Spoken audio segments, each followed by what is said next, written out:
Hello, my name is Elisa. I'm a consultant at the Focus Consulting. Today, my team and I are going to present on Andrews Pty Ltd company performance. Let me introduce my team. Saria is a research and development consultant, Jai Hui is a marketing consultant, Andy is an operations consultant, and I am a financial consultant. The aim of this presentation is to show an external review of the Andrews performance over an 8-year span. We're going to talk about the company's story, strategy and how it was implemented, company mistakes, ethical considerations, executive shake-up, strategy change, company evaluation, real-life company comparison, and a conclusion. So, the mission that the company released in the first year of their operations was to have the highest profit amongst the competitors. So, key points of this journey are as follows. From 2018 to 2022, there was a period of stable growth. In 2023, however, there was a decline in profit that prompted to make the changes to the strategy. The following year, increase in automation led to significant reduction of the labor costs that resulted in higher profits. In 2025, the sales went up, but variable costs increased too, resulting in a lower profit. And in the last year of operations, there was a significant decline in sales that resulted in a low profit. So, keeping in mind the mission that the company was planning to achieve by 2026, so we can see that Andrews did not achieve its mission. It didn't have the highest profit in the industry, and my colleagues will analyze their mistakes and changes in strategy to explain why they didn't achieve their mission. The strategy of the company was to maintain the presence across all segments of the market with the focus on low price segment. In other words, they had a broad cost leadership strategy. A cost leadership strategy generally involves targeting cost-conscious customers or customers with a price sensitivity. Hence, Andrews focused on low-end and traditional segments. The way they were going to implement strategy was to meet customer needs in the R&D department and to aim to introduce new products. They did introduce 3 new products, Ellen, Agar and Grape, and they generally stayed within the perceptual map. In the marketing area, they aim to maintain competitive prices, and the prices generally fell within the recommended range, except for pricing for Able and Agar above customer expectations in 2024 and 25. In regards to production, increasing levels of automation across all segments, but primarily in the traditional and low-end sectors, was their aim. And by 2026, the automation rating reached 10 points for low and traditional segment and 5 for high-end products. In finance, they aim to obtain finance primarily through long-term bond issues, retire stock, maintain cash balance within 7 to 10 million range. Well, they did retire some long-term debt. Their cash positions was higher than they expected at 19 million, and they did borrow money predominantly through long-term debt.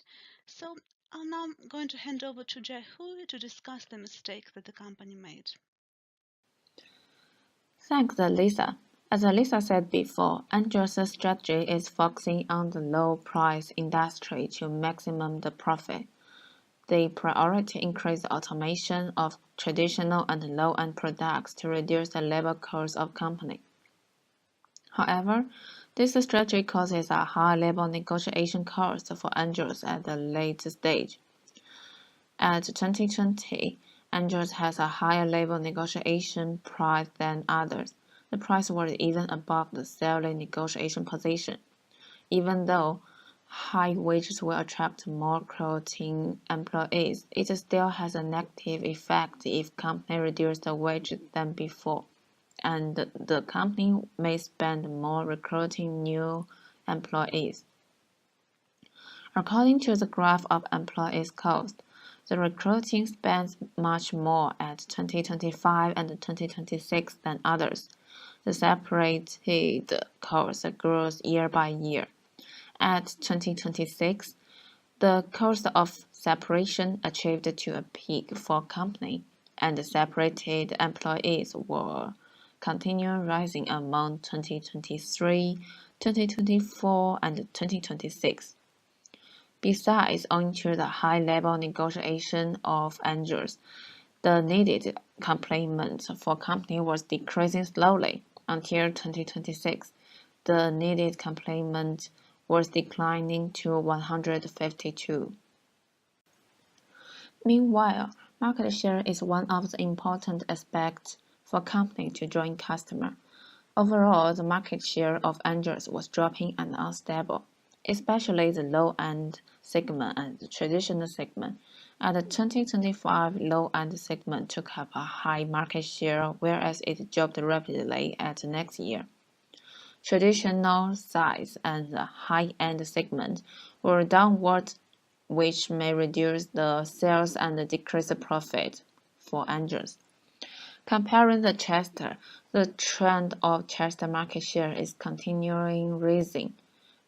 There is a big difference of Chester is they gave up performance and size segments at 2021, which is earlier than Androids, to prevent more cost occur for Chester.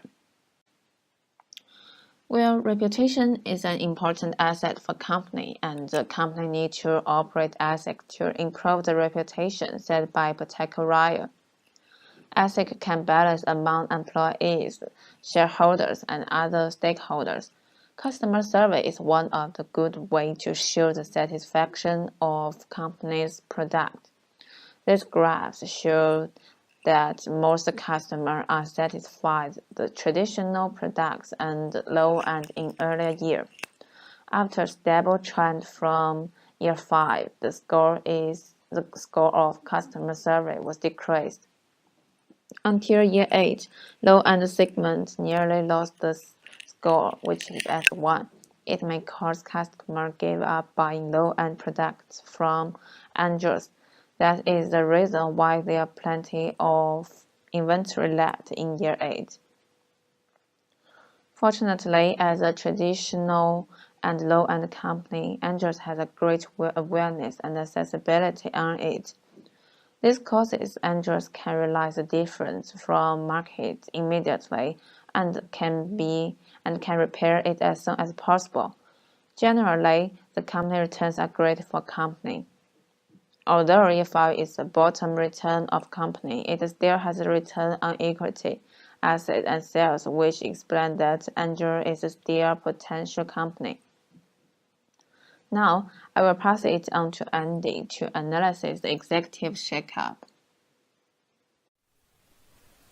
The executive shakeup that occurred at the end of 2022 resulted in a new executive joining the Andrews board.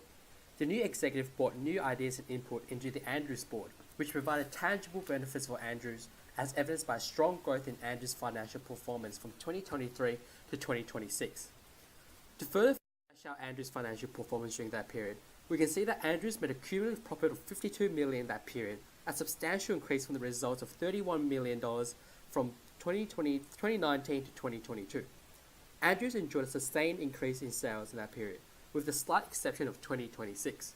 Remarkably, Andrews' stock price surged from a closing price of $52.82 to $71.27 from 2022 to 2024. Andrews was able to achieve this phenomenal result by investing prudently in automation levels for their low-priced products, Able and Agar, and later Allen and Agar, which drove down labor and production costs.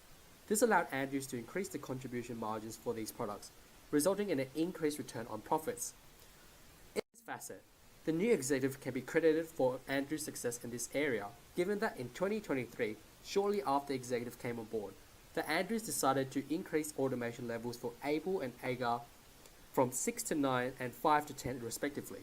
By investing in high automation relatively early at the advice of the new executive, Andrews were able to reap the benefits of its investment in later rounds. However, despite the sustained growth in Andrews' profit, there was a notable decline in sales for its traditional products Able and Agar from 2023 onwards in comparison to the period of 2019 to 2022.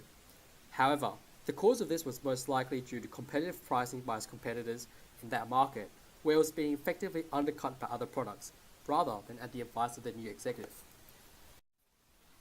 It should also be noted that in 2024 and 2025, Andrews had priced Agar and Able well above the customer expectation, at $28 and $27.50 respectively in 2024 and $28 for both in 2025. Perhaps the new executive suggested that to the rest of the board that the two products could no longer compete for the greatest market share in that segment. Therefore, they decided to increase prices in order to obtain a greater profit from these two products. Remarkably, Able and Agar sold the same amount in that period despite the price increase. Because the sales kept relatively the same, the contribution margin for these two products actually increased significantly during that period. Able increased by 13% and Agar by 42%. As noted in the article Pricing New Products by Mann, Rogner and Swada, the new executive strategically chose to forego market penetration in exchange for higher profits by setting a high price for Able and Agar. As discussed by Lisa, Andrews identified itself as a broad cost leader. This strategy appeared to have changed when the company slowly adopted the niche cost leader strategy, as evidenced by its greater spending on marketing for low additional products, as well as the eventual elimination of performance and size products in 2028. Andrews' focus on its low-price products yielded significant overall benefits. However, the performance of its high-technology products, Adam and Agar, suffered as a consequence of its strategic adjustments, as Andrews did not spend enough resources on research and development on those two products. This resulted in a significant loss of market share in 2023, whereby the market share of Adam decreased by 9%. Thank you. I will now pass on to Surya to talk about the Andrews evaluation and a real-life company comparison. Now, we will look at the company evaluation for Andrews Limited. Financial performance. Andrews Limited have been generating profits from 2018 to 2025. They have had good cash position over the years and have been generating good returns from the products sold in the markets. The year 2024 was when they achieved their highest profit of 17,229,438. Their asset utilization was effective in generating high returns, and they had reducing average cost year by year through increased investments in automation in the years 2019, 2020, and 2021. As a result of having profits every year, their shareholders' equity has generally been on the rise. Market share. Overall, they have had good market share collectively. The year 2022, they have had highest market share in the industry of 19.91%. Andrews Limited have always been doing well in the low-end market where their products have been generating high revenues. Mergers and acquisitions. It is not possible to acquire or merge with Andrews Limited as they understand their company strategy and look to achieve their company goals year after year. They have been financially sound with no liquidation issues, and their ability to raise capital is high, and they also make profits which contributes to investments, and the borrowing of long-term debts contributes investment further. Liquidation ratios and emergency loans. Andrews have never acquired an emergency loan, and they have always had funds available in the company, and the initial borrowing of the long-term debt has helped to fund their activities before they started making profits. Their ratios have always been positive. Now, we will look at the profit history. You can see that from 2018 to 2023, the profits have been fairly stable. But from 2024 to 2026, the profits rose due to they had used their resources well and they had less production costs. You can see that the market share has been quite high, but in the last year, in 2026, it had dropped due to the traditional product being overpriced, the low-end product positioned wrongly, and the removal of the performance product, which was doing well. You can also see that the asset turnover has been quite high, but in the last year, in 2026, it had dropped because there was less production and removal of two products, which meant that they didn't utilize their assets properly. You can see that the ratios have been fairly stable from 2018 until 2023, but from 2024 to 2026, the ability to generate revenues has been quite high, so you see the increase in the profits. Basically, the ratios will look at the ability to increase revenue from the investments made. Now, we will look at the real-life company example. AirAsia Group, Vision and Strategy. AirAsia is wanting to be the lowest cost airline in the Asia-Pacific region. They want to achieve high margins so they could maintain and sustain their growth. They will look to provide low fares, good customer service, aircraft safety, and keeping things simple.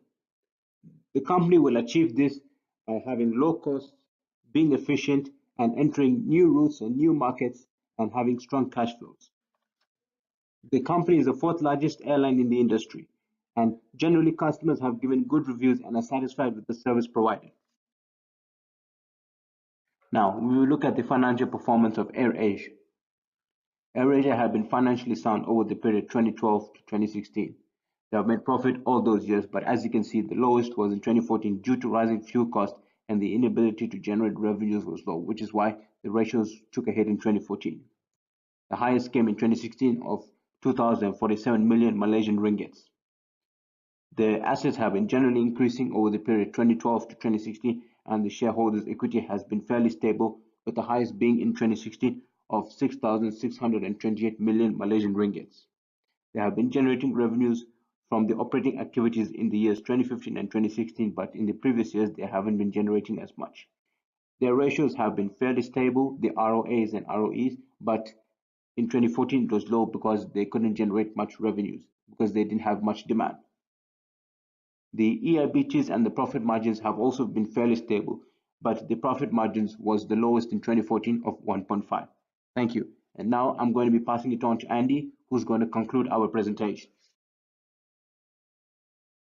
Overall, during the period of 2019 to 2026, Andrews performed exceedingly well financially. Andrews maintained high awareness and high accessibility to its low-end product, which helped maintain the pristine reputation of the company.